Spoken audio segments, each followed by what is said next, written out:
यत्र नारीस्तु पूज्यते रमन्ते तत्र देवतः. बोलायला राहिले, हे वागायला कुणी नाही, फक्त बोलायचं. पण बाईचा अपमान कसा करायचा हे आमच्याकडनं शिका. अवघड आहे हो. काही लागत नाही रे बायकांना, काही लागत नाही. पैसा अडका कमी द्या, सोनं नाणं कमी द्या, आयुष्य आराम कमी द्या, पण जो पुरुष आपल्या घरातल्या लक्ष्मीचा 4 माणसात कधी अपमान करत नाही, ती लक्ष्मी त्याच्या घराचं गोकुळच करते. एवढी ताकद तिच्याही मनगटात असते. सन्मान वाजवा, टाळ्या वाजवीत जा. कधीतरी आमच्यासाठी पण वाजवाचा टाळ्या, है की नाही? बायांचं सगळं झोंबतो तुम्हाला. कीर्तन मरू दे तिकडं महाराज बरं का. आम्ही कुठल्या क्षेत्रात नको हो तुम्हाला. आम्ही असं कसं हो दादा, काहीतरी आमचाही सन्मान करत जा की. बरं माय, मी काय खोटं बोलले का? संसारात तुम्ही सगळं कोणाच्या जीवावर सोडून येता? सासरी कोणाच्या जीवावर सोडता सगळं? ते माहेर कोणाच्या जीवावर सोडता तुम्ही? कोणाच्या विश्वासावर? अगं माझं झालं नाही म्हणून तुम्हाला विचारते. माझं एकदा पेटलं आपलं, सॉरी झालं, येईल अक्कल माझी मला.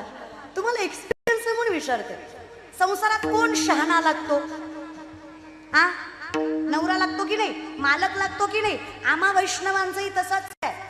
पंढरीच्या मालकासारखा मालक एकदा पाठीमागे उभा राहिला ना, मग आमच्या सारख्याला काहीच कमी पडत नाही. आम्ही प्रत्येक दुःखाला आनंदात बदलतो. फक्त आमचा मालक आम्हाला भेटला पाहिजे, बस काहीच लागत नाही. तुका म्हणे सोपे आहे सर्वाहुडी, शहाणा तो धनी घेत.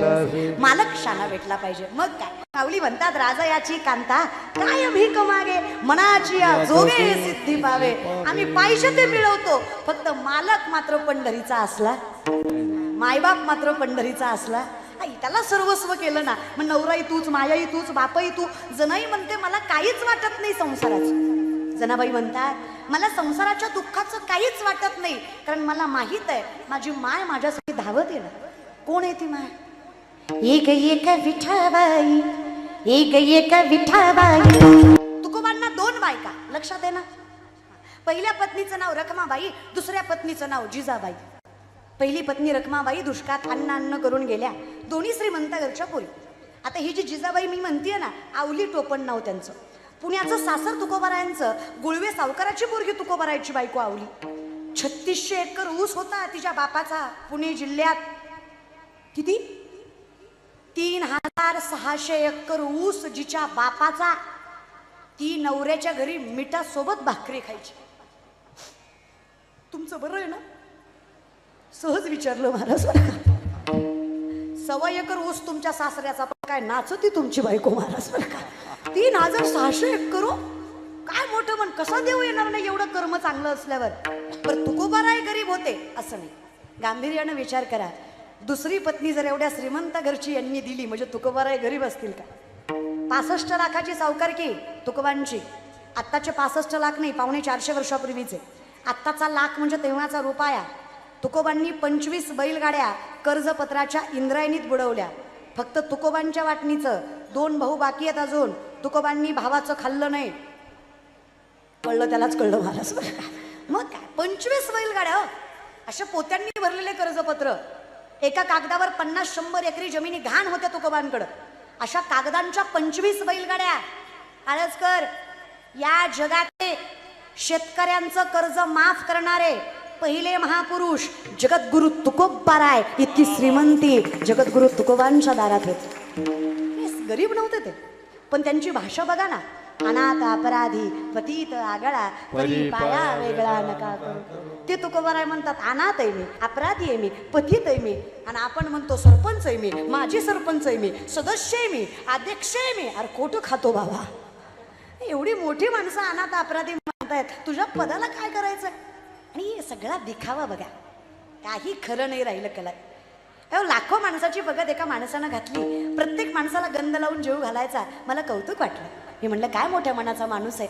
लाखो माणसाची पंगत दिली. शेजारचा म्हणला, ताई लय कौतुक करू नका, त्यानं काय चांगल्या मनानं दिली नाही. इलेक्शन जवळ आलंय म्हणून गुतीवल्या ती, दुसरं काही सुद्धा नाही. म्हणलं गंध लावून खाऊ घालतोय. ती म्हणला, ती कसं आहे, एकदा आल्याला पुन्हा आल्यावर कळावा म्हणून गंध लावतोय महाराज. दोनदा जीवन जाऊन नये म्हणून निशाणी आपलं. काय करायचं हो अशाला? हे असं नसावं देवा. मी करावं, बोभाटा करू नये, उगा असत्य सांगू नये जगाला. नाही तर परिस्थिती अशी आहे, अख्ख्या कोरोनात साहेबांना किलोभर तांदूळ दिला पण फेसबुक जॅम केला. अरे दिला कशाला बाबा, ते फोटो काढणाऱ्याचा जीव गेला महाराज बरं का. ही माणसं करतातच नावासाठी बघा. हे नको देवा, मी करावं तुझ्यासाठी, मी करावं माझ्या समाधानासाठी, मी करावं हितासाठी, बोभाट्यासाठी, प्रसिद्धीसाठी. मग काय काय सांगावी ताकद दादा. ती जिजाबाई एवढी श्रीमंत घरची पोर फाटक्या डोळ्यावर संसार करायची तुकोबांचा. तुकोबांना भाकरी दिल्याशिवाय कधी भाकरी खात नव्हत्या. 4-4 दिवस तुकोबा सापडत नसायचे तरी आधी भाकरी तुकोबांनाच मग स्वतःला. एक दिवशी असंच तुकोबांना भाकरी द्यायला चालल्या जिजाबाई, पायात काटा मोडला त्यांच्या. शेतकरी आहात का माऊली तुम्ही? तुम्ही तुम्ही शेतकरी आहात का? शेतकरी हात वरी करा. शेतकरी वा, तुम्ही प्राऊड फार्मर रे, घ्या खाली. हां, तुम्ही शेतकरी आहात याचं कौतुक करा. अरे शेतकऱ्याची पोरगी मी दादा. आयुष्याचा जुगार खेळून मातीमधनं सोनं पिकवायची ताकद ज्याच्या मनगटात आहे, ज्याच्या घरात कधीच भ्रष्टाचाराचा, लाचारीचा आणि तळतळाटाचा पैसा येत नाही, त्या शेतकऱ्याची औलाद म्हणायचं, कौतुकानं सांगायचं तर शेतकरी. आमच्या बाप्पाची साईज कमी का असना पण आमचा बाप्पा कष्टाच्या पैशानं आणलेला असतो माणूस बरं का. त्याच्यामुळे आम्ही भाग्यवान नाही, शेतकरी आहे. बरं, व्यावहारिक विचार करा. आर्मीत भरती होणारी पोरं शेतकऱ्याची का जागीरदाराची? शेतकऱ्याची. वारकरी संप्रदायात स्वतःचं तारुण्य पणाला लावून वारकरी संप्रदायाची पालखी खांद्यावर पेलवणारी पोरं शेतकऱ्याची का जागीरदाराची? शेतकऱ्याची. तुळशीची माळ, कपाळाचा गंध स्वाभिमानानं मिरवणारी पोरं शेतकऱ्याची. आणि वृद्धाश्रमात कोणाचं मायबाप? पैशावाल्याचं, नोकरीवाल्याचं, जागीरदाराचं. ते कुत्र्याचं नाक पुसतं, बापाचं नको वाटतं त्याला. तसे आम्ही श्रीमंत आहे की दादा. आम्ही आमचा बाप फाटक्या धोत्रात का सांभाळेना, पण आम्ही आमचा बापाच्या घरातच सांभाळतो. एवढे चांगले संस्कार आम्ही दादा शेतकरी आहे. शेतकऱ्याच्या पायात काटा मोडला, काही नवल आहे का? मोडतोच. आता शेतकऱ्याच्या पायी काटा मोडला, जर पाणी नसेल तर शेतकरी काटा कशानं बघतो? लाजू नका, सगळे थुकाच लावत्या. इथं काय फार हायजीन मेंटेन करायचं नसतं, थुकाच लावायचं. मला खरं सांगा, एका थुक्यात काटा दिसतो, 2-4 वेळा तरी लावावा लागतो.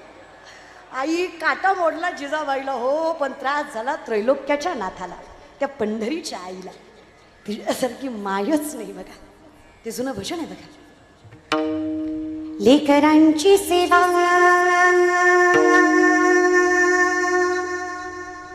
केली सतुआई, लेकरांची सेवा केली सतुआई, कसं पागल फिरू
बाप्पाच्या दारात म्हणायला लाजू नका. आणि अख्ख्या संसारात एवढं येत नसल म्हणायला तर जरा कळलं तुला कळलं महाराज बरं का. थोडं प्रेमाने आहुली झाडे पाहुली झाडे दुखी संसाराची दुखी संसाराची पाहुली झाडे यमुनेच्या तीरी काल पाहिला हरी कान्हा वाजवितो बासरी कान्हा वाजवितो बासरी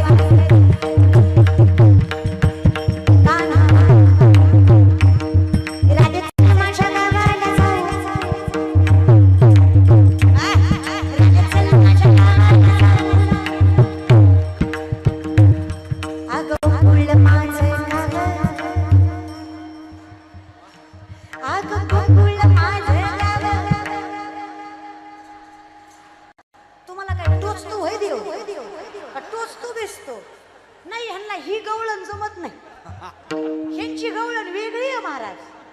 ह्यांची गवळण तुझ्यासाठी घे देव माईक घालून हाणलं पाहिजे ह्या गवळणीला महाराज बरं का. असल्या गवळणी तुम्हाला लागतात. तुम्हाला अशा कशा गवळणी जमतात हे की नाही. वाजवा टाळी.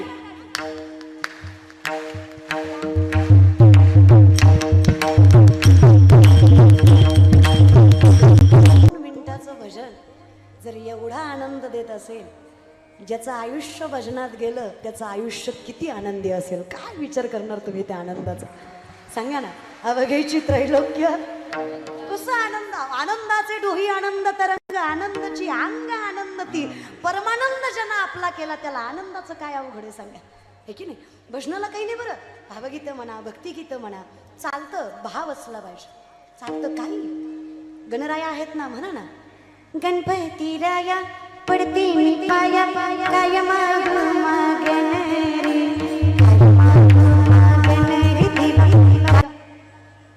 लागतो की नाही लागतो. विष प्रेमानं पिलं मरत नाही का. घरी गेलो बघा विचारून बघाल जा चाल गावाला सुतक न गौगज महाराज बरं का. मध आहे काय सणासुदीला कशाला. हा मधाचं काम आहे ते गोडवा देतोच. विषाचं काम आहे ते मारतच. भगवंताच्या नामाचा मूळ गुण आहे पुण्य देणं. ते देतच फक्त शुद्ध अंतकरणाने ते नाव घेतलं पाहिजे. एकदा हरिमुखे म्हणा मग काय पुण्याची गणना. हरी उच्चारणी अनंत पापराशी जातील लयासी तृण अग्नी मिळे समरस झाले तैसे नामे केले नुसतं भजाओ त्याला. भजे व्रजैक मंडनम समस्त पाप खंडनम सुभिक्ष गुच्छ मस्तकम सुनादवीन मस्तक मनोज गर्भ मोचनम विशाल लोचन अनंत रंग सागर नमामि कृष्णा भजे व्रजैक मंडनम समस्त पाप खंडनम स्वभक्त चित्त रंजनम काही नाही हरिमुखे म्हणा. सगळ्याचा अर्थ एवढाच होता महाराज बरं का. एखाद्या वेळेस नाही कळलं तर टेन्शन घेत जाऊ नका. चहुवेदी जाणं साही शास्त्री कारण अटरा ही पुराण हरिसीच गाती हे सोपं आहे दादा. मग काय काटा जिजाबाईला रुतला त्रास पांडुरंगाला झाला. लक्षात आहे ना. फिरत जा पण येत जा. इष्टी चहा पाण्याला थांबत असते गाव विस्तर सोडायची नसते महाराज बरं का नाही. हा काटा जिजाबाईला रुतला त्रास पांडुरंगाला झाला. तो वैकुंठाचा राया पाठीमागे धावत धावत आला. थांबा म्हणे जिजा काटा रुतला तुम्हाला विठ्ठला कळतंय की हो आम्हाला पण कसं सांगू तुम्हाला माझ्या पायातल्या काट्यापेक्षा माझ्या नवऱ्याला लागलेली भूक जास्त त्रास देते मला. एवढा संसार जिनं अगदिकपणे केला तिला कसा देव भेटणार नाही. विठ्ठलाला थांबवलं हो नवऱ्याला भाकरी द्यायची म्हणून. लक्ष देऊ नाही का बरं का. साधा नाही तो विठ्ठल. त्याचं दर्शन व्हावं म्हणून ऋषी मुनी तपस्वी लाखो हजारो वर्ष झाडाला उलट टांगून जरी तपश्चर्या केली जिवंतपणी हाडमांस प्राणी पक्षी खाऊन गेले तरी ज्यांना भान नाही एवढा त्याग करूनही पांडुरंग भेटेलच असं एवढा अशक्य असणारा विठ्ठल हिच्यासाठी थांबला. आधी तुकोबाला भाकरी दिली मग जिजाबाई पाठीमागे आल्या. गेला नाहीत विठ्ठला. अहो काटा बघायचा राहिला. त्या पांडुरंगानं जिजाबाईचा पाय स्वतःच्या हातात घेतला. काय भाग्य असेल त्या माय माऊलीचं. थुका लावून काटा दिसतो का पाहिला. खरंच फार मोठ्या मनाचा आहे होतो. साधा आहे का मला सांगा? अहो आजकालची माणसं माझी सदस्य असले तरी खुर्चीशिवाय बसत नाही. जगाचा बाप होतो, थुका लावून काटा पाहिला त्यानं. त्यालाही कदाचित एका थुक्यात दिसला नसावा, त्यानेही 2-4 वेळा लावला. सरपंचाला नाही पण सरपंचिनीला लईच राग आला. पंढरपूरची तुमची मला माहीत नाही महाराज बरं का, पंढरपूरची आम्हाला एकच माहिती आहे. राही रखमाबाई तुम्हा ये त्यात या, राही रखमाबाई तुम्हा ये त्यात या तया, सीते हैर भूमी जागी करा दे बदाया. पाय लक्ष्मीचे हाती तिसी यावे काकुलती, वेगळ्या नावात हरी मज दिनाचे बुद्धरी. तिला वाईट वाटलं. काहो म्हणे विठ्ठला, विश्वोत्पत्ती आधी हेतवे, विश्वाची उत्पत्ती तुमची व्यासमुनी म्हणतात. अहो चंद्र सूर्य तुमच्या इशाऱ्यावर हलतं, मुंगीच्या पायातल्या पैंजनातल्या घुंगराचा आवाज ऐकू येतो तुम्हाला. गेली अर्धा तास झालं थुका लावताय, खरंच काटा दिसेना. एवढं तुम्हालाही कळतं की बसलेले मायबाप, देवाला काटा बघायला थुका लावायची गरज आहे? मग काहो वागतं असं विठ्ठला? काय वाटतं रखमाबाई तुम्हाला? काटा रुतवणारे आम्हीच आणि काटा काढणारे आम्हीच. नाटक हो. अहो पण कशासाठी परमात्म्या? रखमाबाई, बायको लेकर अन्न अन्न करून मेली, ऐश्वर्य माझ्या पायदळी तुडवलं. सर्वस्वाचा त्याग करून स्वतःपेक्षा जास्त जीव ज्या तुकोबानं माझ्यावर लावला, अशा तुकोबावर जिनं जीव लावला, तिचं प्रेम काय असेल? काय ताकद असेल तिच्यात? सांग ना मला रखमाबाई. अगं तिच्या पायाची धूळ माझ्या मुखाला लागावी म्हणून एवढा अट्टहास केला, नाही तर काय गरज आहे सांग बरं मला? करा ना विचार. बसलेले मायबाप, किती करावं माझ्या पांडुरंगाने, माय जगन्नाथ किती करावं सांगा ना. कसलीच लाज नाही हो. पाळचकर जिजाबाईचा काटा विठ्ठलानं काढला, तुमचा आमचा काटा गावानंच काढला. आपल्या काट्याला पांडुरंगाची गरजच पडली नाही हो. आपल्याला माणूसच पुरेशी आहे. तुम्ही एवढा सुंदर सार्वजनिक गणेशोत्सव करताय, अहो कौतुक करावं तेवढं कमी आहे तुमचं. मी खरं सांगू, मी महाराष्ट्रात एवढं फिरते ना, एवढं फिरते, गणेशोत्सवामुळे भांडणं झालेली 100 वेळा बघितली. या मंडपात ताईचं कीर्तन झालं म्हणून त्या मंडपात व्हायला पाहिजे म्हणून दोन्ही कॅन्सल झाली. लय बघितलं काय काय दादा, या गणपतीत लय चढाओढ चालू आहे हो. माझा गणपती मोठा का तुझा गणपती मोठा म्हणण्यातच गणरायाचे सगळे आशीर्वाद लोक घालवायला लागले. अशा परिस्थितीमध्ये तुम्ही एवढ्या भव्य स्वरूपात सार्वजनिक गणेशोत्सव करताय आणि याचंच फळ आहे की तुमच्या मंडपात बसायला जागा पुरत नाही. परमात्म्याने तेवढी कृपा. तुमच्या भावाचं, तुमच्या भक्तीचं, तुमच्या आत्मीयतेचं फळ आहे. तो नवसात पावतो कारण तुम्ही त्याच्यावर विश्वास ठेवता आणि तुमच्या विश्वासाला तो गणराया कधीच कमी पडत. अनुभव आलेली माणसं आहेत दादा, गर्दी उगच होत. अनुभवाशिवाय कुठं गर्दी होत असते का दादा? एका माणसाला अनुभव आला की 10 माणसं विश्वास ठेवतात आणि बाप्पाच्या दारात सांगताय. कीर्तनकार किती मोठे आणा हो तुम्ही, कीर्तन चांगलं होईल याची खात्री कीर्तनकारही देऊ शकत नाही. कारण कीर्तनकाराकडे फक्त बोलायचं असतं, पण ज्या व्यासपीठावर कीर्तनकार बोलतो ते व्यासपीठ, ते गाव आणि ती माणसं पुण्यवान लागतात तेव्हा कीर्तन होतं दादा. पैशाने फक्त मंच उभा करता येतो, त्याला व्यासपीठ करायला पुण्यच लागतं. पैशाने फक्त मंदिर बांधता येतं, त्यात देव आणायला पुण्यच लागतं. पैशाने फक्त मूर्ती विकत घेता येते, त्यात भाव आणायला पुण्यच लागतं. आणि हे तुमच्या पुण्याचं फळ. आदर्श घ्यावा महाराष्ट्राने तुमचा. गणेशोत्सव करावा तर पाळच्या सार्वजनिक गणेशोत्सव सारखा करावा, नाही तर नाही केला तरी चालेल. कौतुक आहे तुमचं, खरंच कौतुक आहे. आणि एवढ्या मोठ्या मंडपात तुम्ही पिन ड्रॉप सायलन्स ठेवताय म्हणजे अजून काय पाहिजे? टाचणी पडला तरी आवाज एवढी शांतता तुम्ही ठेवताय, अजून काय पाहिजे? माणसं समाज जास्त आहे, याच्यापेक्षा तो समाज कीर्तनासाठी पूरक आहे. नाही तर आजकाल लोकांना कीर्तनही माहीत नाही हो, काही माहीत नाही आजकालच्या माणसांना, काही नाही. खुशाल माणसं फोन करून म्हणतात, हा ताई तुमचा प्रोग्राम ठेवायचा होता. मी प्रोग्राम करते होय र? तुला प्रोग्राम दिसतो का? आमच्या गावात सप्ताह होता, तुम्हाला सप्त्यात घालायचं होतं. घाल सप्त्यात कुठं महाराजाला घालत असतात होय. लय लोक ही चित्र, त्याच्यापेक्षा भंगार. तुमची सुपारी किती? ह्याला उकळात घालून मुसळात मग काढला पाहिजे महाराज. सुपारी गेला काय आमचा माणसं मारी तो वैर खुन करीत फिरतो आम्ही माणसांची. सुपारी बी तू माणसं काही बोलतो तो, लोक काही बोलतात दादा. जाऊ द्या, लोकांचा कुठं विचार करता. माऊली म्हणतात जगे आवडण्याची करावी, जगे आवडण्याची करावी, संबंधी सोयेची न धरावी, ऐसी ऐसी जीवी चाड बघ.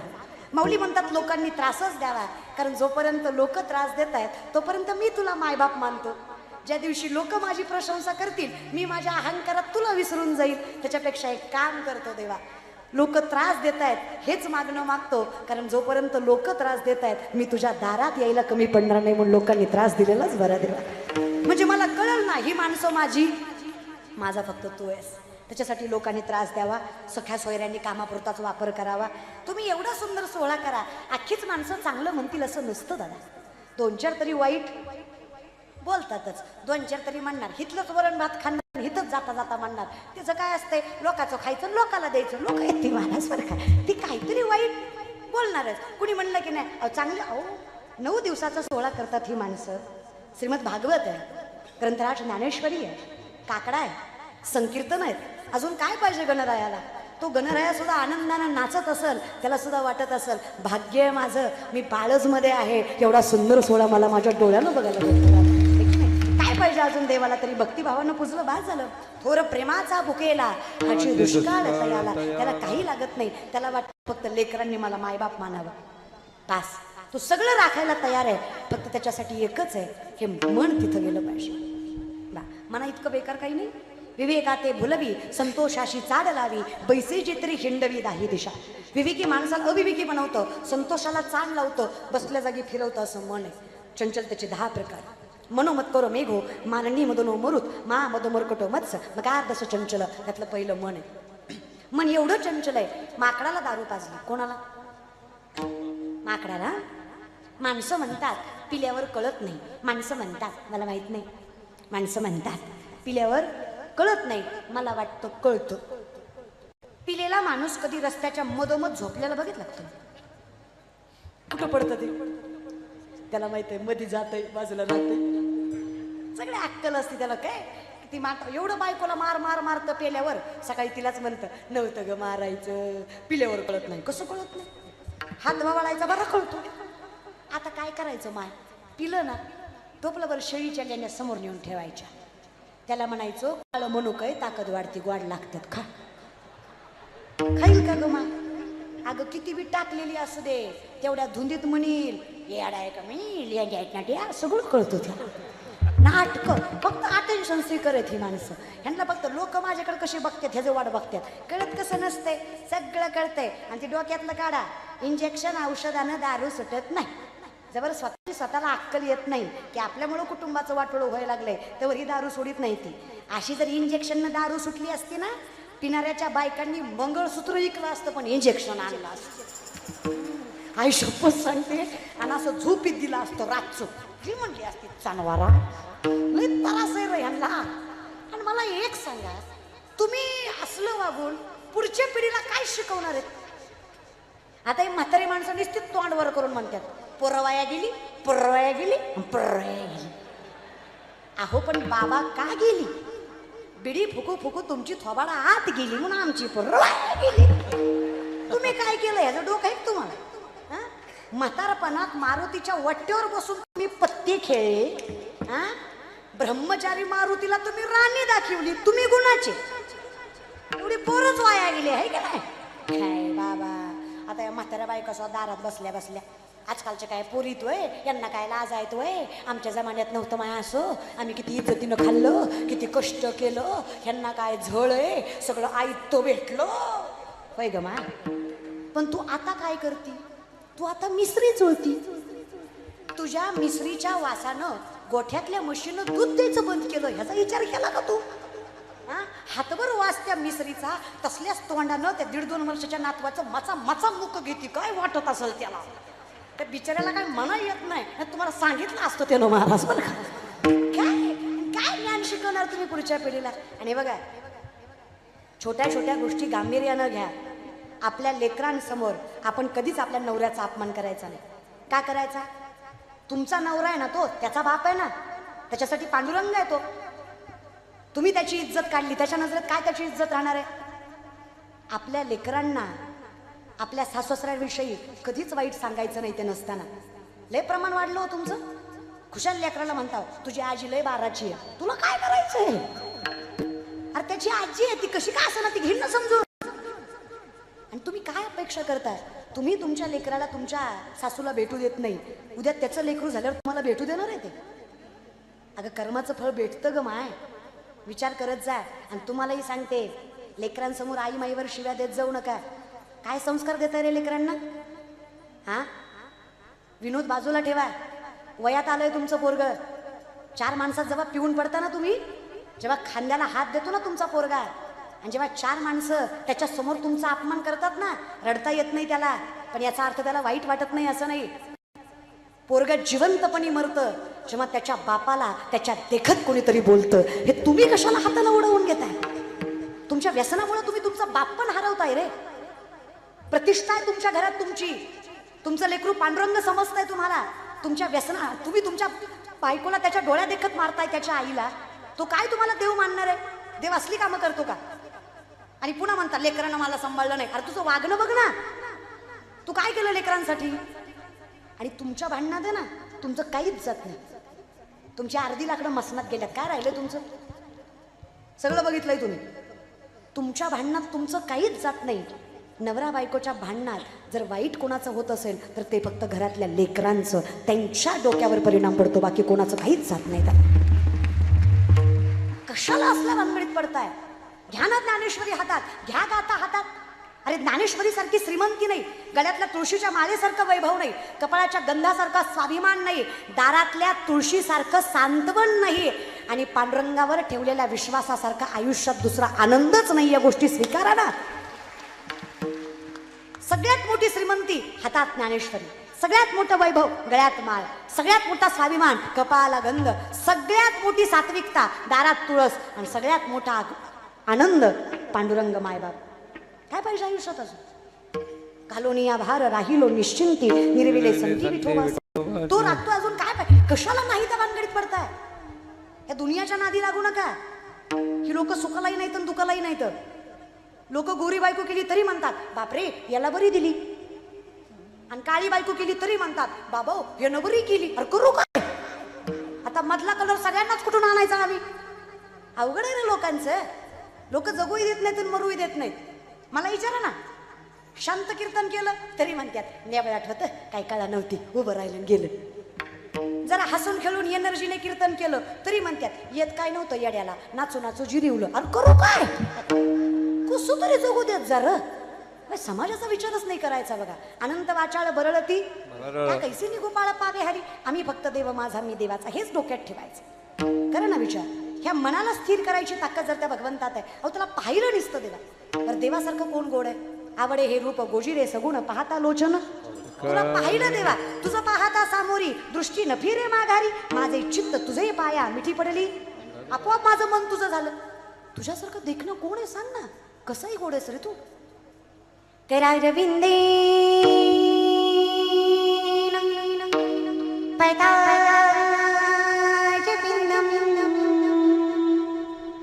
मुखारविंदे विनिवेशयन् वटस्य पत्रस्य पुटेशयन्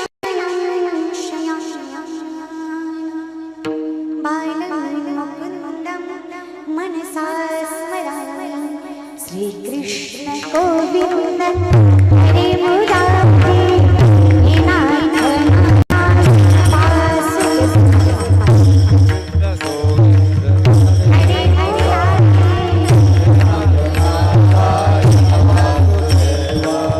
जीवे बसवामृतं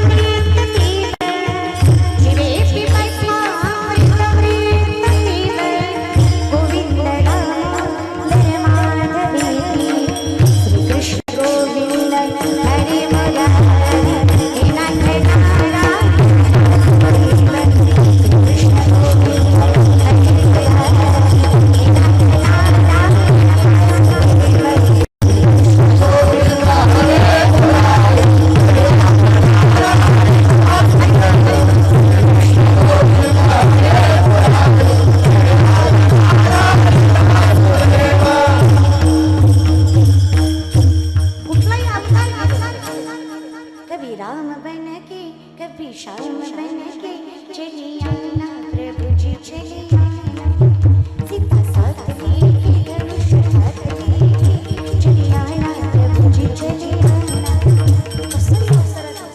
आमच्यासाठी आला हे आम्हाला माहित पाहिजे. खरंच तुझ्यासारखं देखणं कुणी नाही.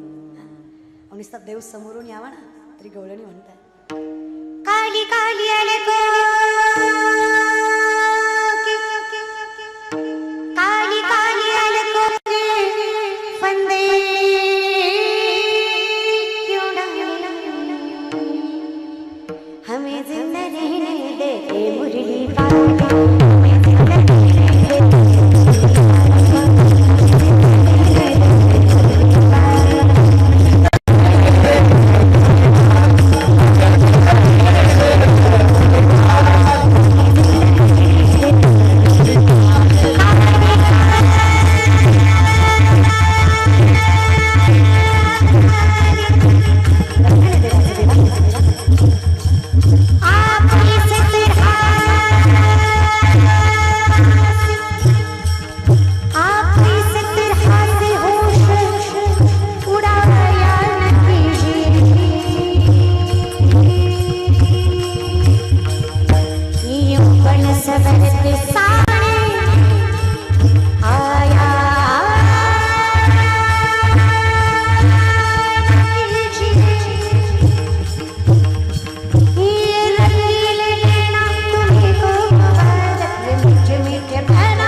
दुसरीकडनं मन हटलं पाहिजे महाराज.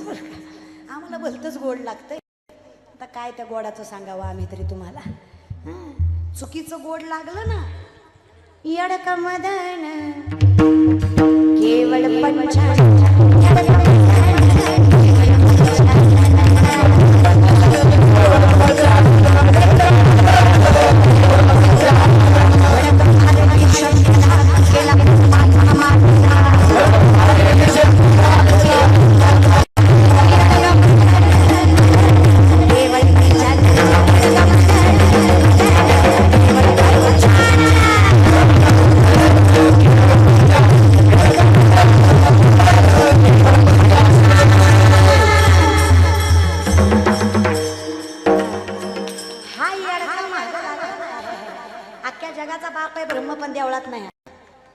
जगात पुष्कर क्षेत्र सोडलं तर ब्रह्मदेवाचं मंदिर नाही नजर.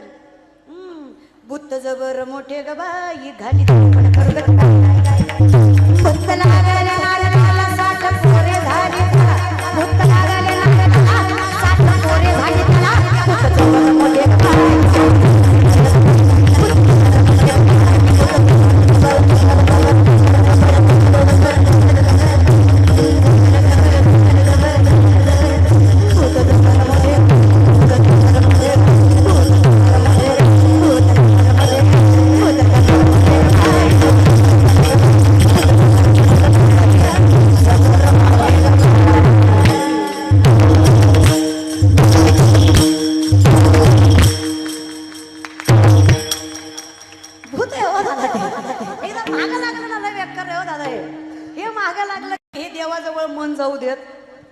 देवाजवळ मन जायला ह्या भूताला मारलं पाहिजे, या याडक्याच्या नादी नाही लागलं पाहिजे.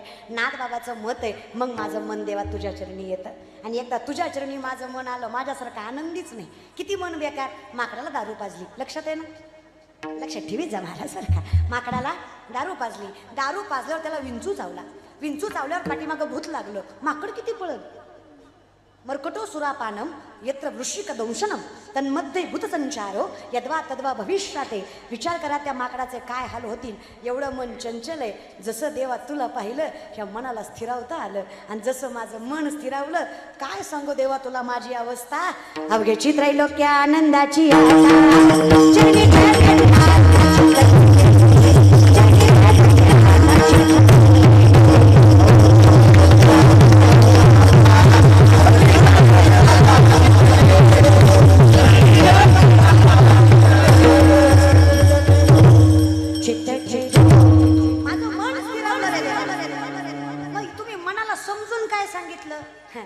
मी मनाला सांगितलं, येड्या दुसरीकडे जाऊ नको, तुला दुसरं कुणी सुद्धा नाही. माय जगन्नाथ बाप जगन्नाथ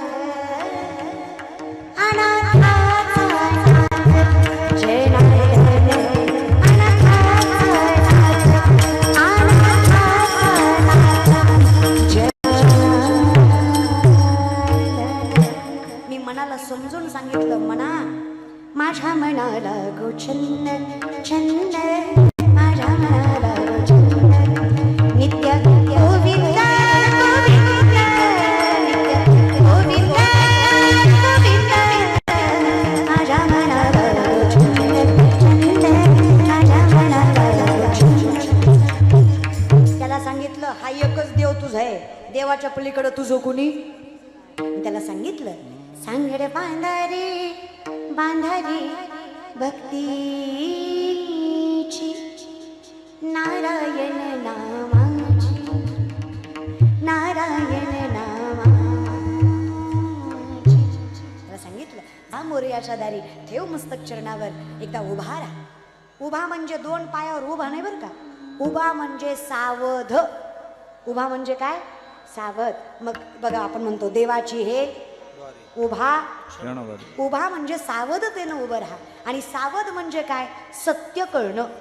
तुका म्हणे सत्य कर्माभावे साह्य, घातली भय नरका आमची अवस्था. तुका म्हणे कैसे आंधळे हे जन गेले विसरून, खऱ्या देवा मला खरं कळणं म्हणजे उभा राहणं. आणि एकदा मला खरं कळलं की मी वैराग्य स्वरूप. म्हणे वाचा करणी जयाची या भजनी, देवाची या वाहनी, ते शरीर जाती एक क्षणी देवाची झाली. आणि ज्यांना घाई आहे घरी जायची, बसा बसा, नाही नाही त्यांनी पटकन उठा आणि घरी जा, मस्त झोपा. सकाळी उठाल याची गॅरंटी मी देणार नाही, तुम्ही झोपा फक्त महाराज बरं का. किती घाई कराल रे. आणि पुन्हा माणसं म्हणतात देव, मी काय म्हणते उभा राहायचं, आणि तुम्ही काय. हीच फरक आहे आपल्यात. अहो संतांना आयुष्य गेलं तरी कळत नव्हतं संसाराचं. आपण दर्शनाला आलो की ड्रायव्हरला म्हणतो गाडीचं तोंड वळवून ठेव, म्हणजे दर्शन झाल्या झाल्या निघा येते महाराज बरं का. आपण गाडी वळवूनच ठेवतो, मग तेवढं देवाच्या दारात दम निघू ना आपल्याला, तेवढा तरी धीर कशाला. असलं वागून पुन्हा माणसं म्हणतात अरे वेड्यांना वेळेत की काय. कीर्तन वेळेतच संपत असतं, कीर्तनाला वेळच असते प्रत्येक, ते काही पुढं जात नसतं. पण देव तुमचा संयम बघतो की नाही. त्यामुळे उठायचं तर बिंदास उठा, माझं काही मत नाही त्याच्याविषयी. फक्त विचार करा प्रत्येक गोष्टीचा आणि मग देवाला दोष देत जा, हो की नाही. तुम्हाला माहित आहे आता संपत आलंय, कारण तुमची रोजची सवय. तुम्ही 9 दिवस तेवढं तर केलंय महाराज बरं का. तुम्हाला माहित आहे कधी संपत, तुम्ही त्या हिशोबावर आता संपत आलं ते आम्हालाही कळतं की आलंय संपत ते. पण स्थिर असणं, आपल्या गावाची शोभा राखणं आपल्या हातात असतं.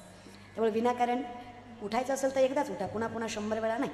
तुमच्या पाया पडते कीर्तनाचं. तुमच्यामुळे कीर्तनाला विक्षिप्तपणा येईल हे मला चालणार नाही माझ्या कीर्तनामध्ये. त्याच्यामुळे उगा दुर्व्यवहार नको. चला या विषयात. म्हणून देवा उभा राहणं म्हणजे सावध होणं, वैराग्य चैतन्यमय होणं म्हणजे जन्ममृत्यूचं बंधन टाळणं. अवली म्हणतात म्हणे वाचा करणी जयाची या भजनी, देवाची या वाहनी, ते शरीर जाती क्षणी देवाची झाले. ज्याच्या मनात आणि मुखात भगवंत आहे ते शरीर राहात. देव पहावया गेलो तेथे देवची होणी ठेलो. माणसं म्हणतात देवाचं नाव काय देतं. 24 वर्षाची पोरगी मी, एका पायावर उभा राहून तपश्चर्या केली असेल का वनात जाऊन? फक्त ज्ञानोबरायांच्या समाधीवर मस्तक ठेवलं, फक्त माऊलींना माय मांडलं, पांडुरंगाला बाप मांडलं, गणराया चरणावर मस्तक ठेवलं. आम्ही फक्त भगवंताच्या चरणावर मस्तक ठेवलं. देवानं इतकं मोठं केलं, आज अख्खा महाराष्ट्र पात्रता नसताना आमच्या चरणावर मस्तक ठेवतो. अजून काय त्याला? गळ्यातली माळ कपाळाचा गंध जर माणसाला देव करत असेल तर काय हरकत आहे गळ्यात माळ आणि कपाळाला गंध लावायला? खूप ताकद आहे हो या माळेत, खूप. घालून बघा. ज्ञानेश्वरी नाही कळली तरी वाचा. तुम्हाला ज्ञानेश्वरी नाही कळली तरी चालेल.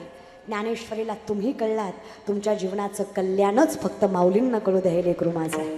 खूप ताकद आहे या ज्ञानेश्वरी, खूप ताकद आहे या गाथ्यात, खूप ताकद आहे या मंडपात. अनुभवा फक्त. तेव्हा मी उभा राहिलो, तुझ्या दारी आलो आणि मी सावध झालो. इतका सावध झालो की मला कळलं हे शरीर नाशिवंत आहे, आत्मान परमात्म्याचं मिलन खरं आहे. आम्हा तया परस्परे एका नामाचीच अंतरे. तुझ्या दारी आलो देवा, हे या ज्ञानभक्ती सहज भक्तू एक वटला मज, तोची मीही केवळ तुझं श्रुतही आहे. तुझ्या दारी आलो आणि कळलं तू कोण आहेस. तू कोण आहेस कळल्यावर कळलं मी कोण आहे. मी कोण आहे कळल्यावर कळलं माझ्यातला मी माझा सगळ्यात मोठा शत्रू आहे. मी तुझा आहे एवढंच खरं आहे, बाकी मी काहीच नाही आहे माझं. मेरा आपकी कृपा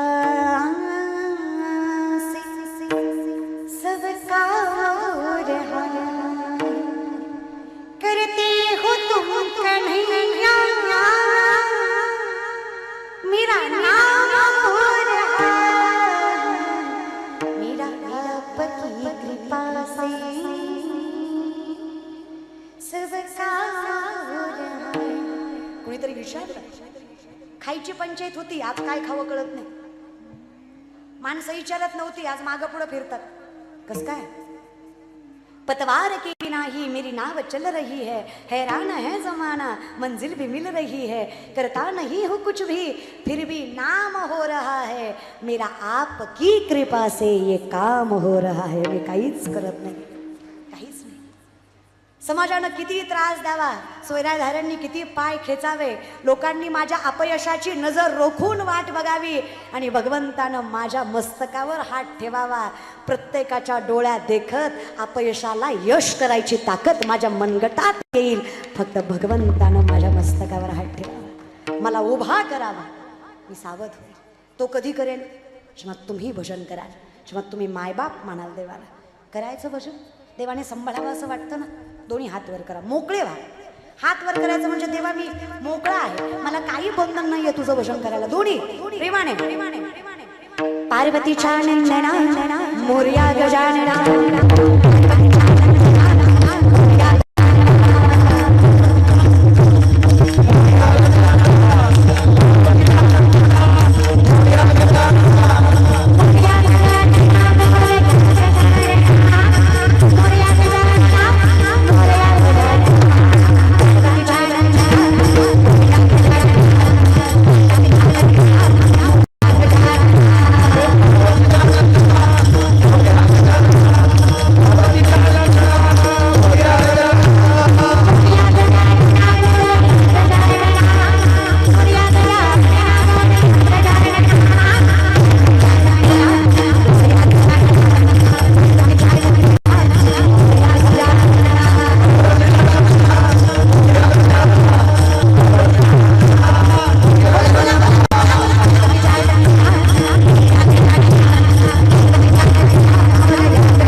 खाली हात घ्यायला मी सांगितले?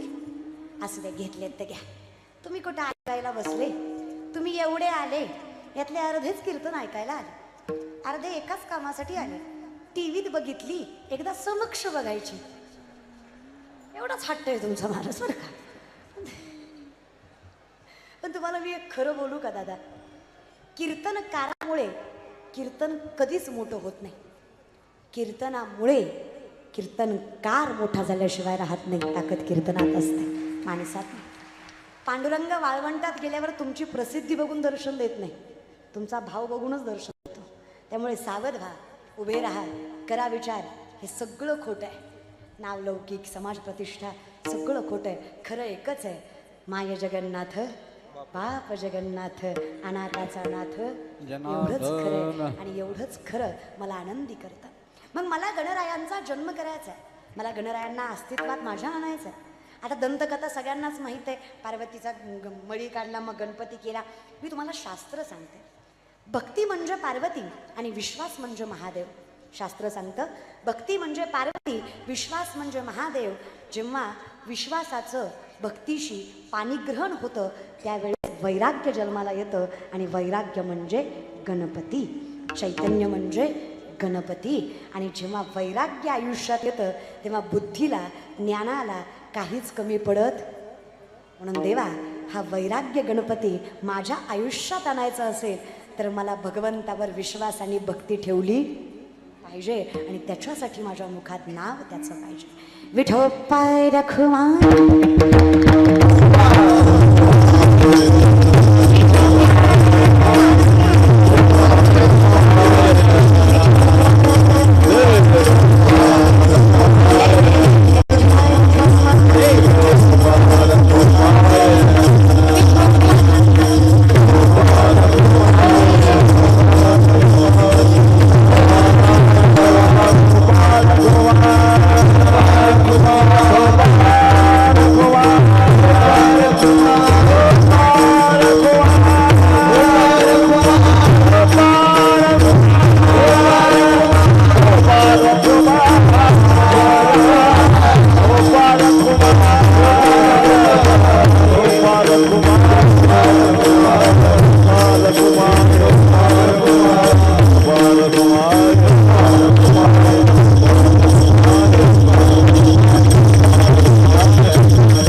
चैतन्याची शोभा शोभत असे.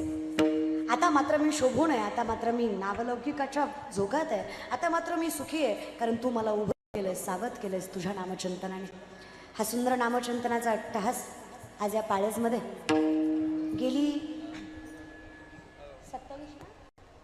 87 ना 78 उलट केलं, सॉरी 78 वर्षात चालू असलेला हा सोहळा, गणरायाच्या 9 दिवसाच्या या सोहळ्यामधला माझ्याकडे आलेला हा नामसंकीर्तन सोहळा खरंच माझं परम भाग्य.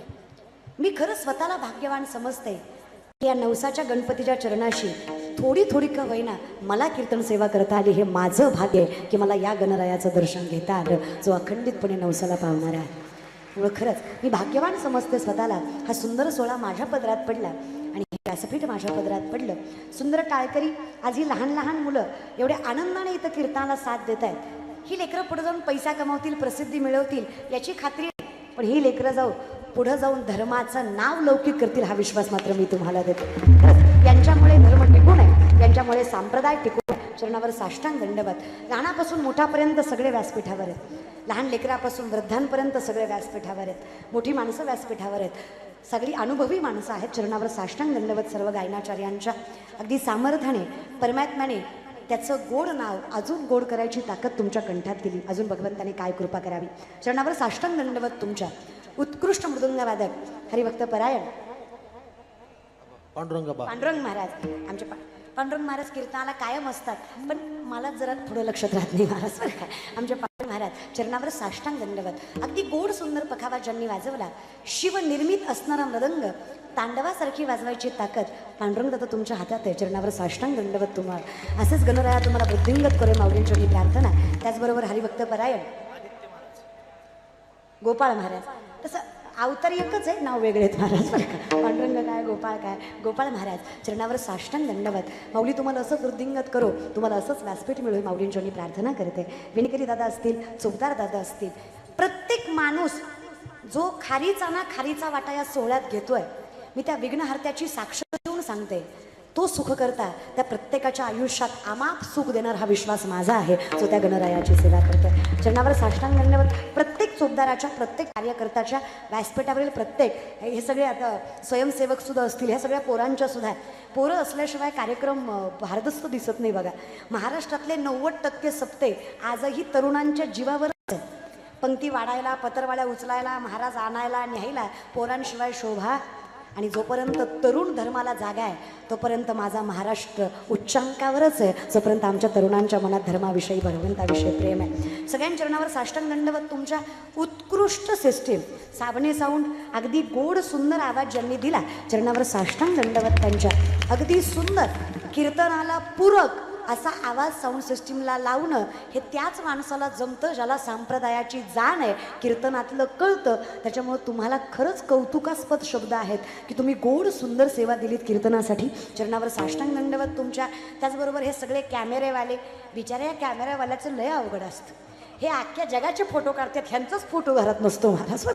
ते सगळ्याचं काढतात ना. केशव बाबा सांगतात बघा, कॅमेरा त्याचं नावच आहे कॅमेरा, क्या मेरा सब तेरा. बरं का, तर ते स्वतःच्याकडे काही नसतंच महाराज. त्यामुळे यांच्यामुळं, यांच्या लेन्समुळं आम्ही घराघरामध्ये पोचतो, म्हणून यांचं देखील कौतुक आहे. आणि सगळ्यात महत्त्वाचं, तुम्ही सगळे, तुम्ही नसते आले टमटमनी तर मी कुणाला बोलले असते महाराज बरं का.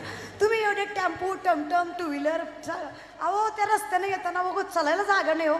त्या पाळतच्या पाठीमागं 2-4 किलोमीटर रस्ता खराब आहे, पुलाचे वगैरे कामं चालू आहेत. मी म्हटलं एवढी माणसं चाललेत कुठं, इथं आल्यावर कळलं आपल्याकडेच यायला लागली होती सगळी महाराज बरं का. त्यामुळे खरंच कौतुक आहे तुम्हा सगळ्यांचं. अगदी पंचक्रोशीतून, तालुक्यातनं, कर्नाटक, आंध्र प्रदेश, महाराष्ट्र, तुम्ही म्हणजे बघा ना तुम्हाला केवढ्या भाषा येतात आहे की नाही. आमच्यापेक्षा लय धनवान आहेत तुम्ही. आंध्र प्रदेश जवळ आहे तुम्हाला, कर्नाटक जवळ आहे तुम्हाला, राहताय तुम्ही महाराष्ट्रात, म्हणजे सगळं परिपूर्ण आहे, सगळ्या संस्कृतीने परिपूर्ण आहात तुम्ही. म्हणून खरंच तुमच्या चरणावर साष्टांग दंडवत. अशीच परमात्म्याची सेवा तुमच्या हातून घडो आणि अशीच या पाळतच्या गणेशाची कृपा तुमच्या गावावर अखंडितपणे राहो ही चरणावर प्रार्थना करते. गणरायाच्या सुंदर सोहळा करताय तुम्ही. तुम्हाला प्रत्येकाचे मनस्वी आभार. चरणावर साष्टांग दंडवत. माझ्याकडनं काही चुकलं असेल क्षमस्व. बोलता बोलता 5 मिनिटं उशीर झाला त्याबद्दल क्षमस्व. माझ्यासोबत आलेली श्रद्धा गोड कीर्तन करते, तिचे देखील मनस्वी आभार. बरीच माणसं म्हणता तुम्ही काय फुकट कीर्तन करता का, मोठे मोठे पाकिटं घेता, हां तुमचं ज्ञान कशाला ऐकायचं महाराज बरं काय. आम्ही पाकिटं घेतो खरं, पण करतो काय हेही विचार. मी शिवलीला पाटील, एकही रुपया कोणाची देणगी न घेता, हाताला कधी पावती पुस्तकाचा स्पर्श न लावता, सरकार, अनुदान, ट्रस्ट, आमदार, खासदार, मंत्री असलं काहीच नाही. फक्त तुम्ही जे कीर्तनाचं आम्हाला मानधन देता, या मानधनावर माझी स्वतःची शिक्षण संस्था आहे, ज्यामध्ये सामर्थ्यानं 150 पोरी सांभाळते मी आज. तेही सगळं तुमच्या मानधनावर. बघा